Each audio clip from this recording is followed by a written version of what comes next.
Got a really rare 1966 Little Indian Mini Bike. They used to have these in Popular Mechanics. You could order the kit, the frame kit, for $29.95. I put it on Craigslist. I got a guy who wants to completely restore it. He's gonna buy it for 200 bucks. He's sending a shipper right now to buy it. Here comes the shipper right now in the Sprinter van.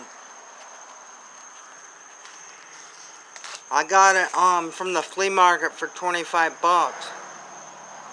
He's coming to buy it right now for 200. The shipper's gonna take it back to him in Atlanta. It's worth some money, fully restored.